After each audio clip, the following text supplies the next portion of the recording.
I've been wanting to tell a true story for quite a while now. And now that I'm doing live videos with less editing and stuff, I thought I'd just go ahead and do it. Um, what I'm going to tell you tonight is a true story, completely true. It happened to me 19 years ago. It's quite an old story now, but it's still one that I tell now and again. This happened back in 2005. Back in 2005, I was in the army. I was in the British Army. I'm not really an army person, but at the time I was young, I had plenty of energy, and I had quite a lot of anger inside of me, and I joined the army. I joined the army in 2004 and I left in 2006. I was only in the army for 2 years, but it was a very interesting 2 years, and I'm kind of glad that I joined for certain reasons. I didn't really enjoy it that much when I was in there. I enjoyed it for a while. I met some interesting people, and this particular story that I'm about to tell you happened in the army. So I think it was worth joining just for this story. I can't mention any names in this story, just in case, I doubt anything legal could happen, but I'm not going to mention names. I'm not going to mention the name of my regiment or even my army barracks or anything like that. I can tell you at the time I was based in Yorkshire. I was in an army barracks in Yorkshire, and a trip to Belgium was organised for my troop. It was like an educational trip to Belgium to learn about World War One. We basically spent about a week driving around Belgium. What was the town name? Hondigen. We were staying at a town called Hondigen in Belgium, and it was all about learning about World War One. It was a very informal trip. I was in the army. We had to do army stuff, but it wasn't like a proper operation. It was quite relaxed.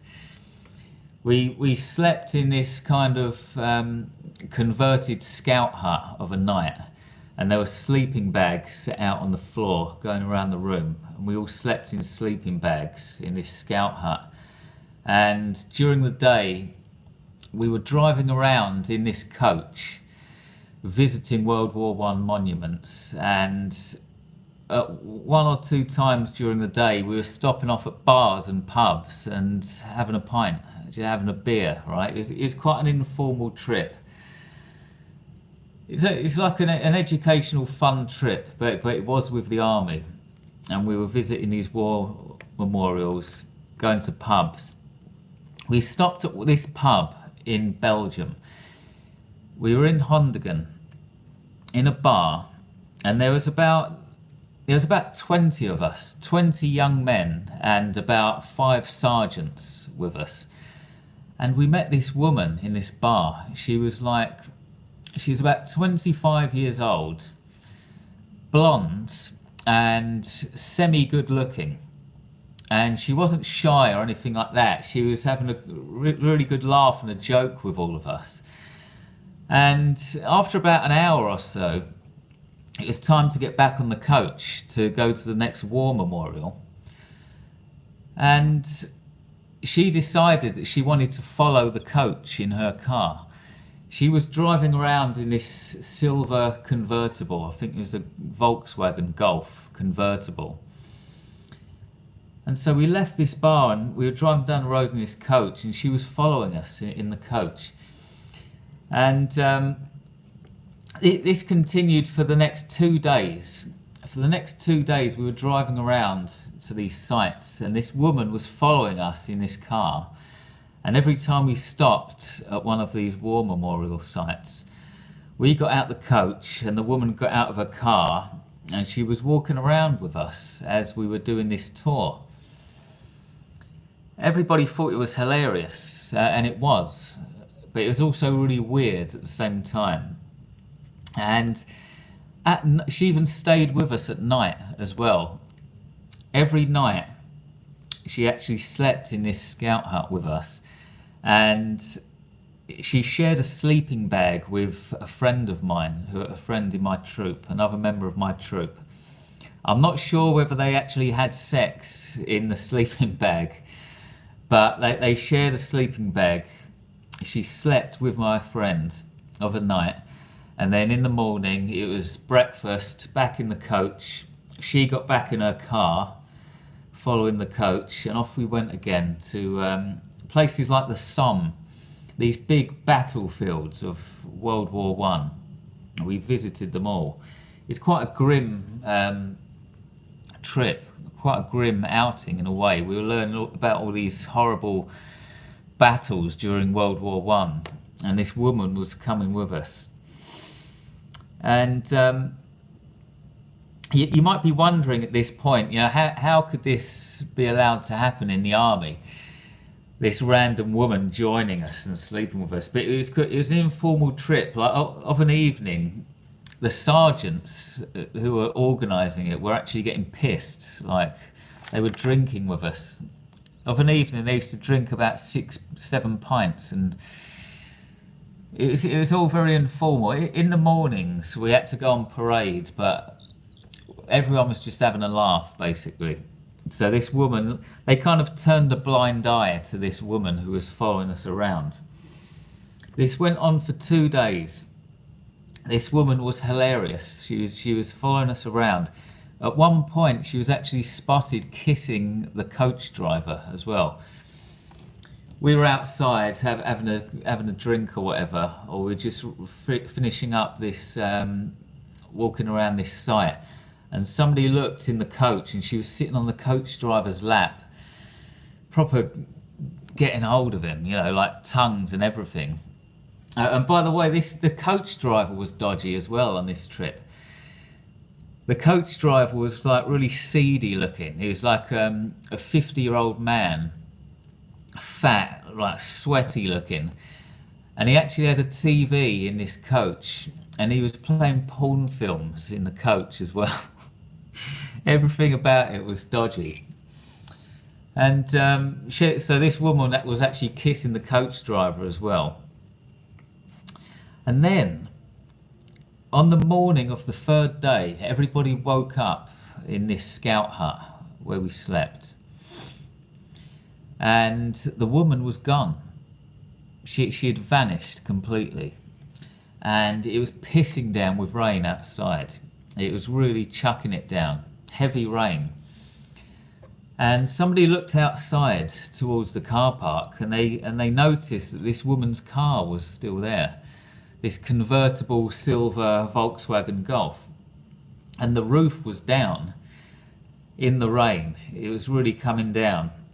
And this car was filling up with rainwater, like about 6 inches deep. The car was getting wrecked because the roof was down. And at that point, everybody thought, what's going on? And so one of the sergeants in my troop, he contacted the local authorities. He gave them the number plate of this car. And it turned out that this car belonged to a nurse who worked in a local mental hospital. So this woman who had been travelling around with us for 3 days was actually an escaped patient from a mental home.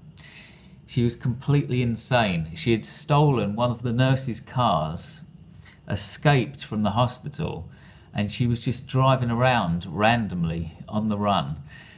And she just happened to bump into us lot, and she was going around with us for 3 days. I still can't believe it actually happened. It gives me the shakes sometimes just thinking back to it. She was an escaped mental patient the whole time. She shared a sleeping bag with my friend. She kissed the coach driver.